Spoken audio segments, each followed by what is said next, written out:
بسم اللہ الرحمن الرحیم۔ السلام علیکم ورحمۃ اللہ وبرکاتہ۔ دل سے ویلکم کرتا ہوں میں آپ کو اپنے یوٹیوب چینل رزاق ٹیک میں۔ دوستو، یہ تحریر بادشاہ بننے کا نسخہ۔ ایک بھکاری نے ایک بزرگ کے سامنے دست سوال دراز کیا اور ساتھ ہی دعا دی، اللہ تعالیٰ تمہیں بادشاہ بنائے۔ بزرگ نے اس سے پوچھا، کیا تم بادشاہ بننا چاہتے ہو؟ بھکاری نے حیران ہو کر جواب دیا، جناب میں نسلوں کا بھکاری ہوں، میں کیسے بادشاہ بن سکتا ہوں؟ بزرگ نے کہا، چلو ہم ایک تجربہ کرتے ہیں، میں تمہیں بادشاہ بنانے میں کامیاب ہو گیا تو تم مجھے حج کرواؤ گے، اور میں اگر ناکام ہو گیا تو میں پوری زندگی تمہاری کفالت کروں گا۔ بھکاری مان گیا۔ بزرگ نے اس سے کہا، تمہاری جیب میں کتنے پیسے ہیں؟ بھکاری نے پیسے گنے، وہ 30 روپے تھے۔ بزرگ نے اسے مٹھائی کی دکان پر بھیجا، 30 روپے کی جلیبیاں منگوائی۔ سامنے بے روزگار مزدور بیٹھے تھے۔ بزرگ نے اسے حکم دیا، تم یہ جلیبیاں ان مزدوروں میں تقسیم کر دو۔ بھکاری گیا اور جلیبیاں مزدوروں میں بانٹ آیا۔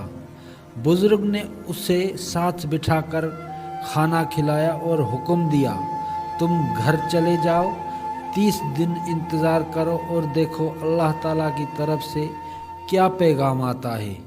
بھکاری چلا گیا۔ وہ تیسرے دن دوڑتا ہوا بزرگ کے پاس آیا۔ وہ خوشی سے چھلانگیں لگا رہا تھا۔ بزرگ نے وجہ پوچھی۔ بھکاری نے بتایا، مجھے پچھلے مہینے ایک کلارک نے بھیک میں پرائز بانڈ دیا تھا، میں نے وہ بانڈ سنبھال لیا، آج وہ بانڈ نکل آیا، میں بیٹھے بیٹھے 3 لاکھ روپے کا مالک بن گیا ہوں۔ بزرگ مسکرائے اور اسی سے کہا، یہ بانڈ تمہارا نہیں، اس کا مالک وہ ہے جس نے تمہیں یہ بانڈ دیا تھا۔ تم بانڈ کے مالک کو تلاش کرو، یہ رقم اسے واپس کر دو اور انتظار کرو اللہ تعالیٰ کی طرف سے کیا پیغام آتا ہے۔ بھکاری کو یہ آئیڈیا بہت برا لگا، لیکن اس کے باوجود اس نے کلارک کو تلاش کیا اور بانڈ لے کر اس کے پاس پہنچ گیا۔ کلارک بھکاری کی ایمانداری پر حیران رہ گیا۔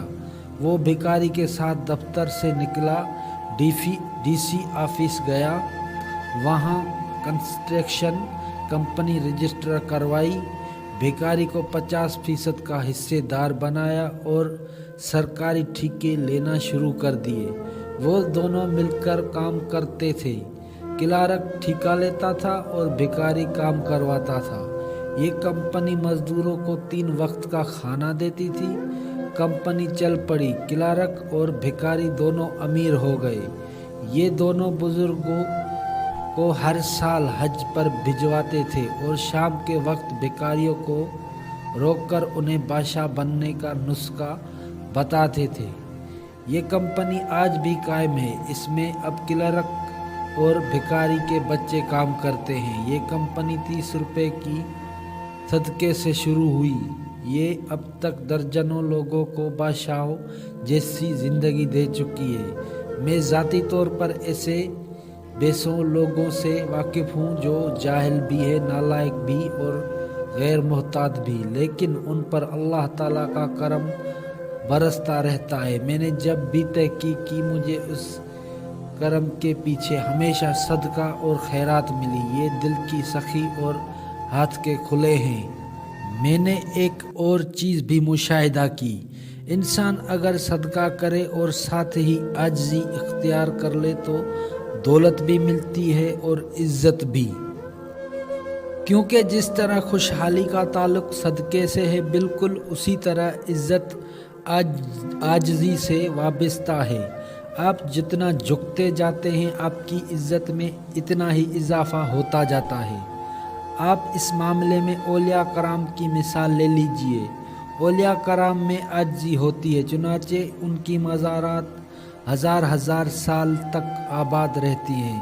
یہ کھلے دل چنانچہ ان کی درباروں پر ان کے انتقال کے بعد بھی لنگر چلتے ہیں اور بادشاہ مال و متاع لے کر ان کی درگاہ پر حاضر ہوتے رہتے ہیں۔ سبحان اللہ۔ سب دوست ایک بار درود شریف پڑھ لیں۔ ایک بار درود شریف پڑھنے سے اللہ تعالیٰ 10 مرتبہ رحمت فرماتے ہیں۔ تو دوستوں کیسی لگی آج آپ کو میری یہ کہانی؟ امید کرتا ہوں آپ کو بہت پسند آئی ہوگی۔ کمنٹ میں اپنی رائے کا اظہار ضرور کرنا۔ ملتے ہیں نیکسٹ ویڈیو میں، تب تک کے لیے دیجیے اجازت۔ اللہ حافظ۔